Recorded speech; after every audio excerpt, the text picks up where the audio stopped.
नमस्कार दोस्तों, उड़ान आईएएस एडमिनिस्ट्रेटिव एकेडमी के ऑनलाइन प्लेटफॉर्म में आपका स्वागत है। मेरा नाम रवि गोयल है। आज के इस वीडियो में हम सीजीपीएससी प्रारंभिक परीक्षा के सीसेट के प्रश्न पत्रों के कुछ ऐसे प्रश्नों पर चर्चा करेंगे जिनको करने और समझने में थोड़ी कठिनाई होती है। चलिए देखते हैं किस प्रकार के प्रश्न पूछे गए हैं। तो सीजीपीएससी प्रारंभिक परीक्षा 2015 सेट ए का प्रश्न 50 से 55 के लिए आपको निर्देश दिया गया था। क्या निर्देश दिया गया है? देखिए, प्रत्येक एक प्रश्न तथा दो कथन क1 और क2 है। आपको निर्णय लेना है कि कथन 1 और कथन 2 प्रश्न का उत्तर देने के लिए पर्याप्त हैं या नहीं। आपका विकल्प होगा। विकल्प किस प्रकार से दिए गए हैं? देखिए, A1 यदि आपको प्रश्न का उत्तर केवल कथन 1 से मिलता है किंतु केवल कथन 2 से नहीं मिलता, मतलब आपके सामने प्रश्न लिखा होगा, आपके सामने एक प्रश्न लिखा होगा, इसके लिए दो कथन दिए गए होंगे, कथन 1 और कथन 2। यदि केवल और केवल कथन 1 से प्रश्न का उत्तर मिल जाए और केवल कथन 2 से नहीं मिले तो आप क्या टिक करेंगे? A1 ऑप्शन टिक करेंगे। ठीक, अगला क्या बोला? A2 यदि आपको प्रश्न का उत्तर केवल कथन 2 से मिलता है किंतु केवल कथन 1 से नहीं मिलता है, मतलब इस बार आपको प्रश्न का उत्तर केवल और केवल कथन 2 से मिलना चाहिए, कथन 1 से नहीं मिलना चाहिए, तो आप A2 ऑप्शन टिक करेंगे। आगे क्या बोला? देखिए, A3 यदि आपको प्रश्न का उत्तर कथन 1 तथा कथन 2 दोनों के प्रयोग से मिलता है, जबकि कोई भी कथन अपने आप में उत्तर देने के लिए पर्याप्त नहीं है, मतलब कथन 1 और कथन 2 दोनों के प्रयोग से आपको प्रश्न का उत्तर मिलना चाहिए। कोई भी एक कथन अपने आप में उत्तर देने के लिए पर्याप्त नहीं होगा। A4 में क्या बोल रहा है? यदि उत्तर देने के लिए कथन 1 अपने आप में पर्याप्त है तथा कथन 2 अपने आप में पर्याप्त है, मतलब कथन 1 से भी आपको प्रश्न का उत्तर मिल जाएगा या कथन 2 से भी आपको प्रश्न का उत्तर मिल जाएगा, मतलब दोनों कथन अपने आप में प्रश्न के उत्तर देने के लिए पर्याप्त होंगे। A5 में क्या बोला है? यदि आपको प्रश्न का उत्तर कथन 1 तथा कथन 2 दोनों के प्रयोग से भी नहीं मिलता तथा उत्तर प्राप्ति के लिए कुछ अधिक सूचना की आवश्यकता है, तो आप A5 उत्तर देंगे। ठीक, अगर कुछ डाउट होगा इन विकल्पों को लेके तो प्रश्न करने में वो डाउट दूर हो जाएगा। चलिए देखिए, उमेश की आयु कितनी है? आपसे पूछा है उमेश की आयु। दो कथन दिया है। महेंद्र अपनी बहन से 3 वर्ष छोटा है, मतलब महेंद्र की जो आयु है वो बहन की आयु से कितनी है? 3 वर्ष कम। तो क्या केवल कथन 1 से आप उमेश की आयु बता सकते हैं? पॉसिबल ही नहीं है। यहां तो उमेश का नाम ही नहीं है, ना तो आप यहां महेंद्र की आयु बता सकते हैं, ना तो उसकी बहन की आयु बता सकते हैं और ना ही उमेश की आयु बता सकते हैं। तो केवल कथन 1 से तो आप उत्तर नहीं दे पाएंगे। कथन 2, उमेश की आयु महेंद्र की आयु से आधी है, तो उमेश की आयु जो है ये महेंद्र की आयु से आधी है, महेंद्र की आयु से आधी है। तो क्या आप केवल कथन 2 से उमेश की आयु बता पाएंगे? नहीं बता पाएंगे, क्योंकि महेंद्र की आयु पता होती तभी तो आप उमेश की आयु बता पाते। तो केवल कथन 2 से भी आप उमेश की आयु नहीं बता पाएंगे। तो केवल कथन 1 से भी नहीं बता पा रहे हैं, केवल कथन 2 से भी नहीं बता पा रहे हैं। क्या दोनों को मिला के आप बता पा रहे हैं?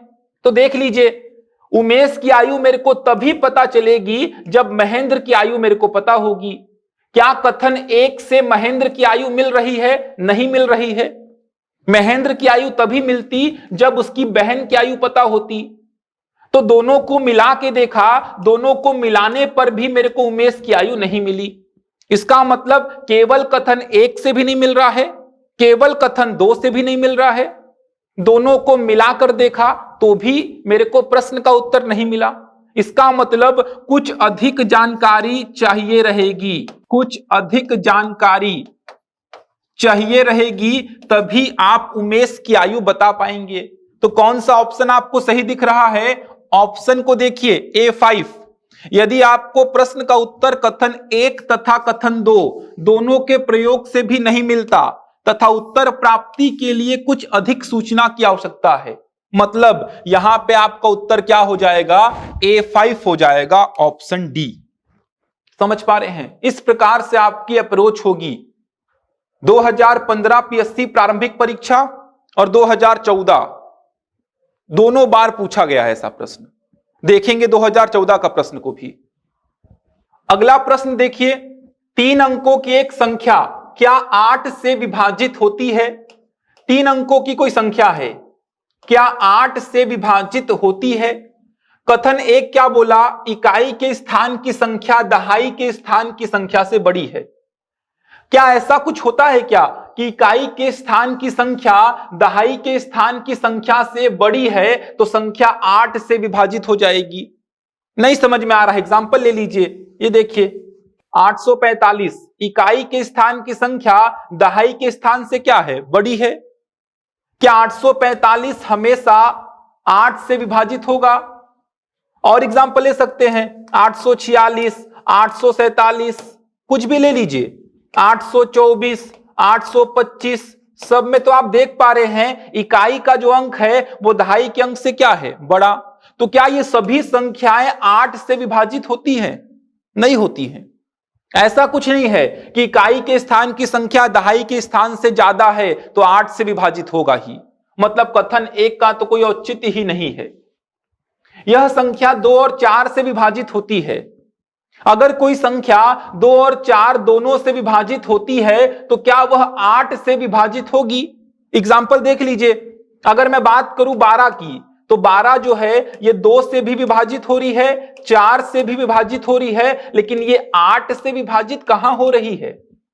छोटे छोटे एग्जाम्पल देख लीजिए, मतलब कथन 2 से भी आपको नहीं मिलेगा। दोनों को मिला के देखेंगे तो भी नहीं मिलेगा। दोनों को मिला के देख लीजिए, 12 ही एग्जाम्पल आपका दिख रहा है। इकाई के स्थान की संख्या दहाई के स्थान से क्या है, बड़ी। 12 3 अंकों की बोला है, 3 अंक की ले लीजिए, कोई भी 3 अंकों की बोला है तो 3 अंकों की ले लीजिए, जैसे 212, जैसे 212 ले लिया, 3 अंक की बोला है, 2 से और 4 से विभाजित हो रही है, 8 से हो रही है क्या? 8 दूनी 16 नहीं हो रही है। 8 से आप 212 को भाग दे के देखिए, क्या 8 से 212 भाग जा रहा है? तो 8 दूनी 16, 8 छंग 48, नहीं जा रहा है भाग। समझ पा रहे हैं? मतलब कथन 1 और कथन 2 इंडिविजुअल देखेंगे तो किसी भी कथन से इस प्रश्न का उत्तर मेरे को नहीं मिलता है। दोनों को मिला के देखा, दोनों को मिला के क्या देखा कि 3 अंक की संख्या है, इकाई का स्थान, इकाई का जो अंक है वो दहाई के स्थान से ज्यादा है, इकाई का जो अंक है वो दहाई के अंक से क्या है, ज्यादा है। और ये संख्या 2 और 4 दोनों से विभाजित हो रही है, 212 2 से भी होगा और 4 से भी होगा, लेकिन ये 8 से नहीं हो रही है। तो इसका भी उत्तर क्या हो जाएगा, A5 हो जाएगा। कुछ और जानकारी आपको चाहिए रहेगी। ठीक, बढ़ते हैं अगले प्रश्न की ओर। वर्ग का क्षेत्रफल क्या है? वर्ग का क्षेत्रफल पूछा है तो आपको पता है वर्ग क्या होता है, जिसकी चारों भुजा बराबर होती है। वर्ग का परिमाप 20 सेंटीमीटर है। वर्ग का क्षेत्रफल होता कितना है? तो वर्ग का क्षेत्रफल होता है भुजा का स्क्वायर, मतलब a का स्क्वायर। वर्ग का परिमाप आपको दिया है 20 सेंटीमीटर।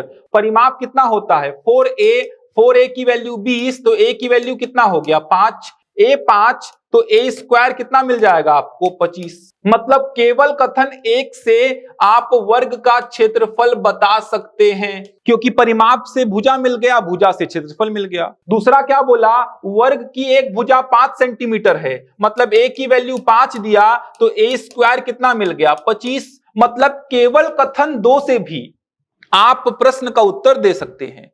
मतलब दोनों कथन अपने आप में पर्याप्त हैं, कथन 1 भी और कथन 2 भी प्रश्न का उत्तर देने के लिए। तो कौन सा ऑप्शन टिक करेंगे? यदि उत्तर देने के लिए कथन 1 अपने आप में पर्याप्त है तथा कथन 2 अपने आप में पर्याप्त है, मतलब A4 आएगा इसका उत्तर। A4 आपको ऑप्शन में नहीं दिख रहा है तो इनमें से कोई नहीं। ठीक, इसीलिए 2015 और 2014 का जो सीसेट का पेपर था वो थोड़ा टफ हो जाता है। क्योंकि प्रश्न अच्छे पूछे गए हैं। आपको यहां पे नॉलेज होना चाहिए सबसे पहले तो वर्ग का, कि वर्ग होता क्या है।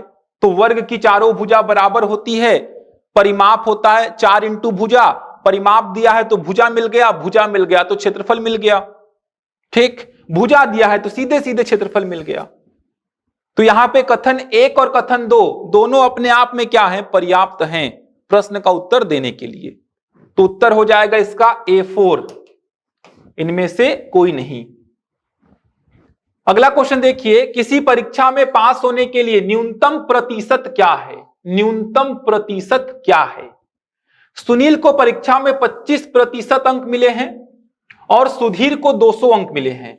सुधीर के अंक आपको दिख गए, सुधीर को 200 अंक मिले हैं, जो सुनील के अंकों से 40 अधिक हैं। जो सुनील के अंकों से 40 अधिक हैं, मतलब सुनील को 160 और सुधीर को 200। क्लियर है, सुनील को 160 और सुधीर को 200। सुनील को परीक्षा में 25% अंक मिले हैं, मतलब 25% की वैल्यू कितनी है, 160। 25% की वैल्यू 160 है, तो आप यहां पे 100% कितना हो जाएगा, 640।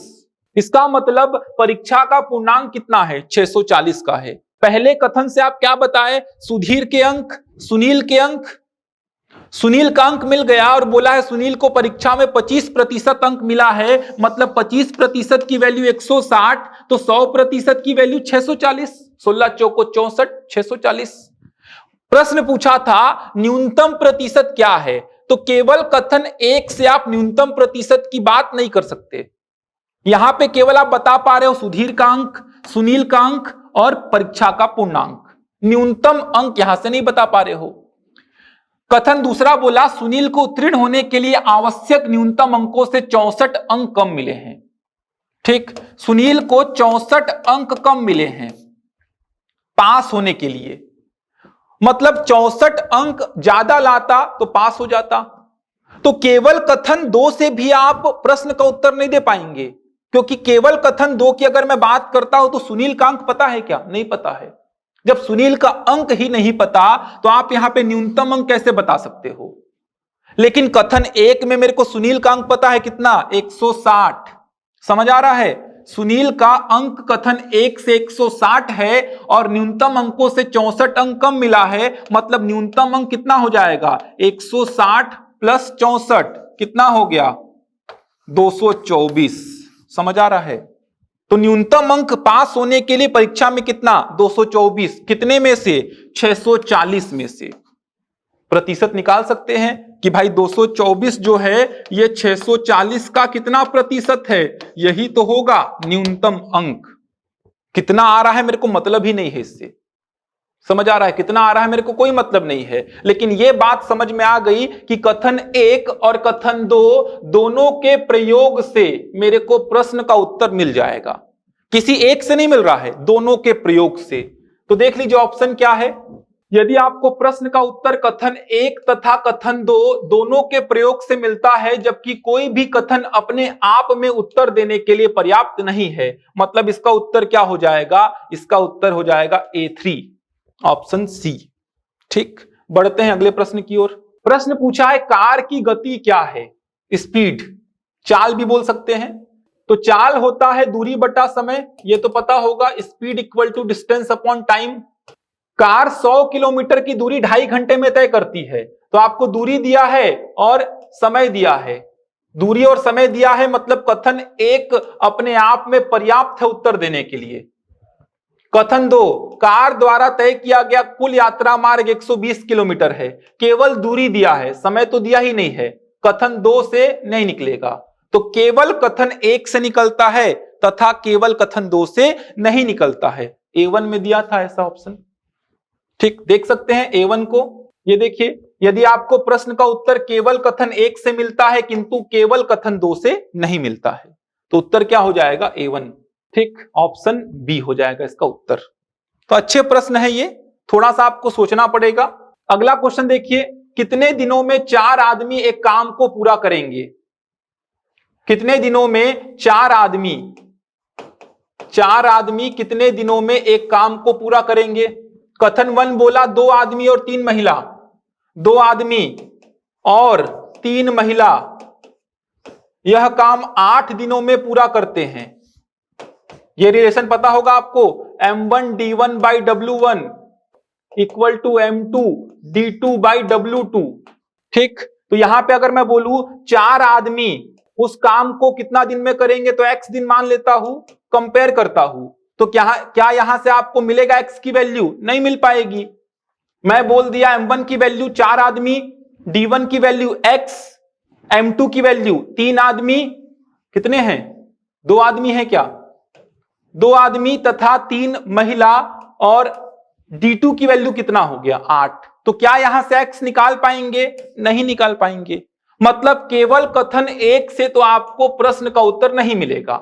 दूसरा क्या बोला? 6 आदमी इस काम को 5 दिन में पूरा करते हैं।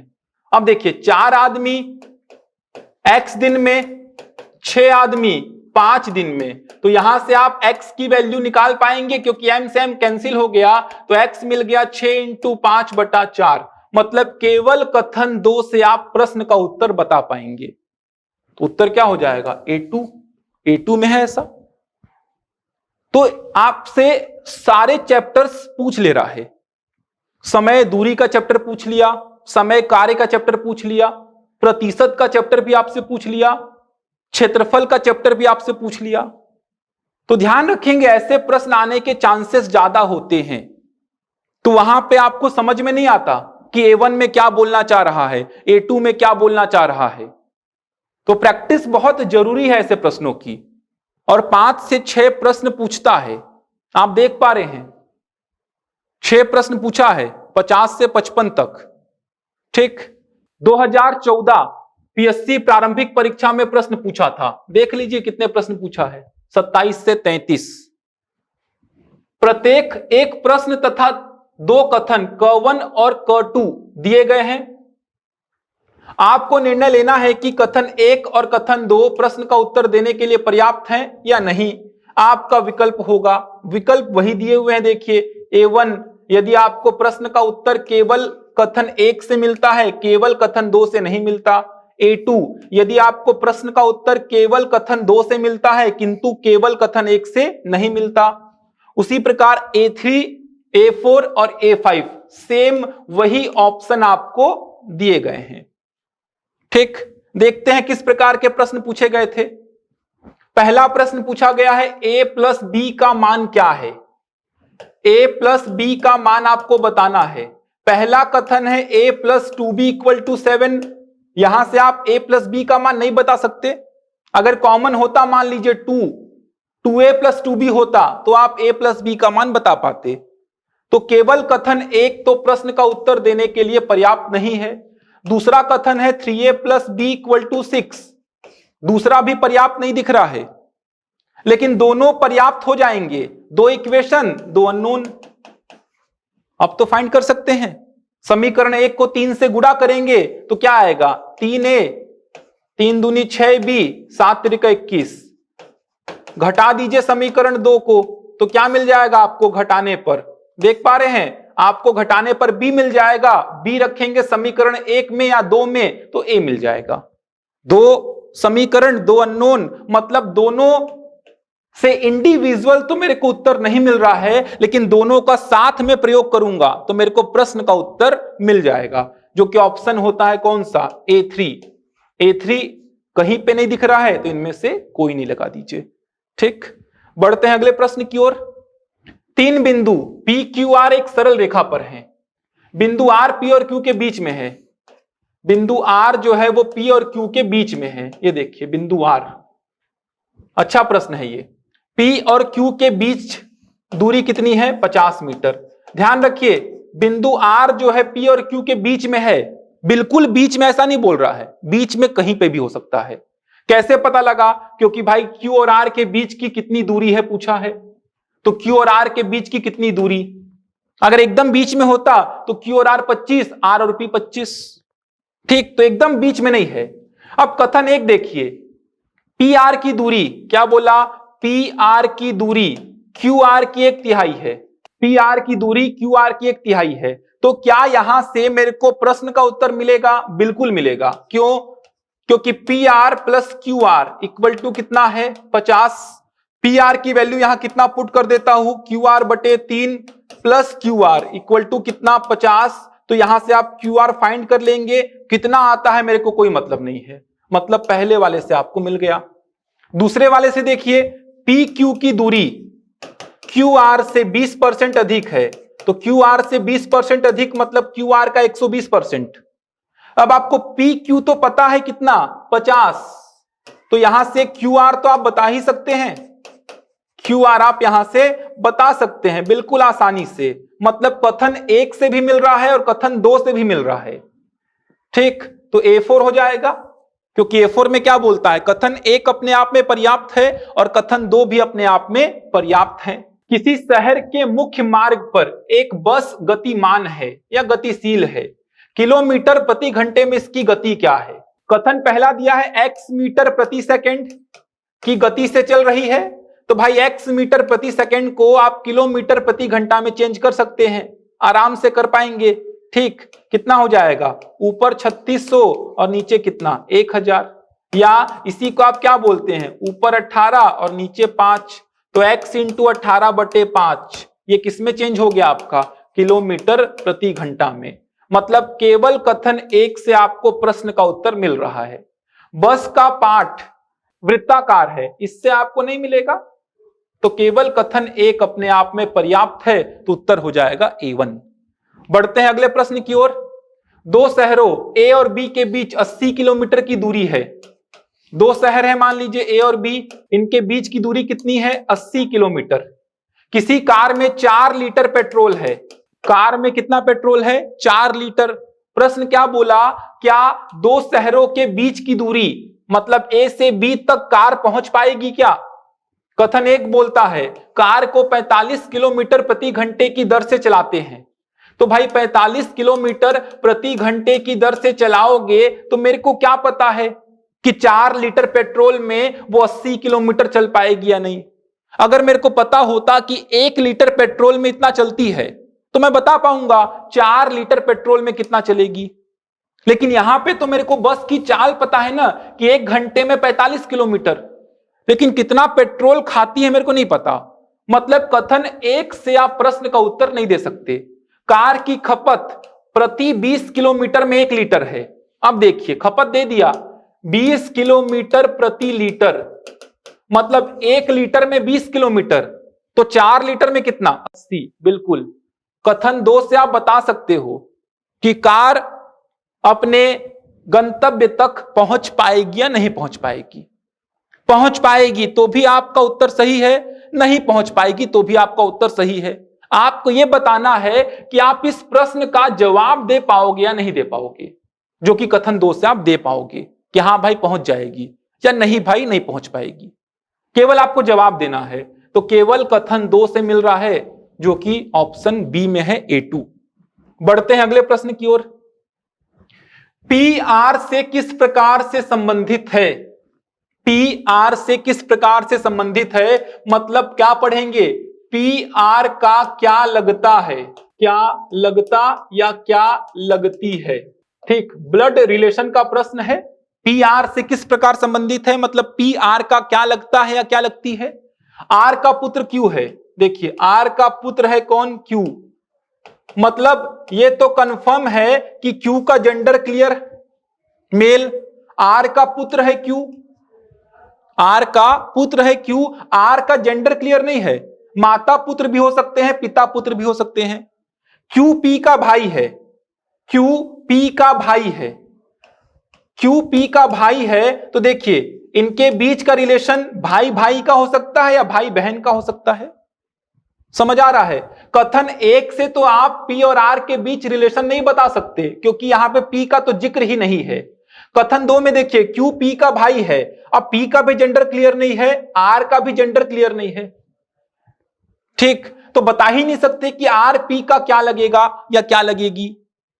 या तो आर पी का पिता होगा या आर पी की माता होगी। पी के जेंडर से कोई लेना देना नहीं है, क्योंकि इन दोनों के बीच का रिलेशन या तो भाई भाई का होगा या तो भाई बहन का होगा, और कुछ तो होगा नहीं। ठीक, अब भाई भाई होंगे तो भी इनके पुत्र, भाई बहन होंगे तो भी इनके पुत्र और पुत्री।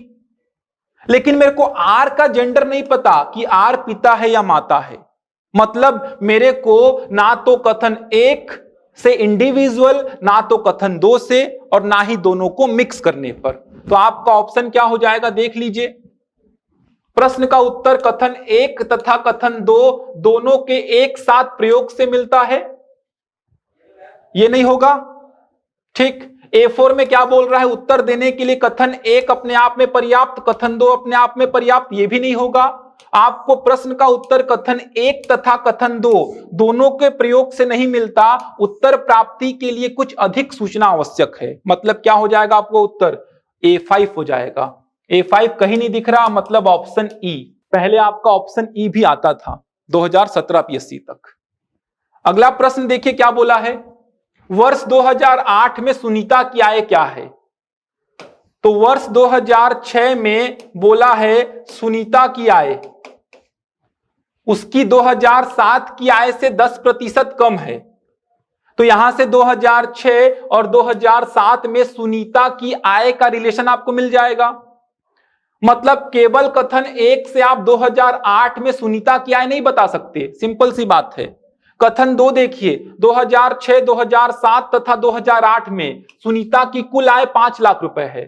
2006, 2007 और 2008 में कुल आय कितनी है, 5 लाख। अब 6 और 7 में रिलेशन है मेरे पास, लेकिन वो रिलेशन कैसा है, अननोन है। अगर मेरे को 2006 या 2007 किसी एक की आय पता होती तो मैं इस कथन के हिसाब से दोनों की आय बता देता, 6 की भी और 7 की भी। लेकिन मेरे को यहां पे अगर मैं 2007 की आय को x मानता हूं, 2007 की आय को x मानता हूं, तो 2006 की आय कितनी हो जाएगी, x से 10% कम, मतलब x का 90%। तो 2006 में आय हो गई x का 90%, 2007 में x और 2008 का तो पता ही नहीं है। तो यहां से ना तो x पता है ना तो y पता है। मतलब केवल कथन 1 से भी नहीं, केवल कथन 2 से भी नहीं, और दोनों के प्रयोग से भी नहीं। A5 कुछ अधिक जानकारी चाहिए रहेगी। ठीक, बढ़ते हैं लास्ट प्रश्न की ओर। मोहन एवं मुकेश दोनों मिलकर कितना धन रखते हैं। मोहन और मुकेश दोनों मिलकर कितना धन रखते हैं। तो मोहन के पास मुकेश से 10 रुपए अधिक हैं। क्या बोला, मोहन के पास मुकेश से 10 रुपए अधिक हैं। तो क्या यहां से आप मोहन और मुकेश का कुल राशि बता सकते हैं, नहीं बता सकते। अंतर बता सकते हैं कि उनकी राशि में अंतर 10 रुपए का है। तो कथन 1 पर्याप्त नहीं है। कथन 2, मुकेश के पास, कथन 2 क्या बोला, मुकेश के पास मोहन से 15 रुपए कम है। यहां पे भी आप देख पा रहे हैं, डिफरेंस बता सकते हैं। मतलब केवल कथन 2 भी पर्याप्त नहीं है। ठीक, केवल कथन 2 भी पर्याप्त नहीं है। क्या दोनों को मिला के मिलेगा। अगर मैं मान लीजिए मुकेश की वैल्यू को यहां पे रख देता हूं, तो मुकेश की वैल्यू अगर मैं रख देता हूं समीकरण 1 में मोहन -15 प्लस 10, इस मुकेश के प्लेस पे कितना रख दिया, मोहन -15, तो मोहन और मोहन तो कैंसिल ही हो गया। मतलब ना तो कथन 1 से ना तो कथन 2 से, और दोनों को मिला के भी नहीं मिल रहा है। कोई अधिक जानकारी मेरे को चाहिए होगी, तभी प्रश्न का उत्तर मिलेगा। मतलब A5 ऑप्शन ए। ठीक, तो इस प्रकार से आप प्रश्नों को हल करेंगे। तो ये प्रश्न 2014 PSC प्रारंभिक परीक्षा और 2015 PSC प्रारंभिक परीक्षा में पूछे गए थे। तो आशा करता हूं आपको समझ में आए होंगे। तो ऐसे प्रश्नों को तैयार रखिएगा। अगर ऐसे प्रश्न आपसे पूछे जाते हैं तो 5 से 6 प्रश्न आपसे पूछे जाएंगे। मिलते हैं अगले वीडियो में, तब तक के लिए धन्यवाद।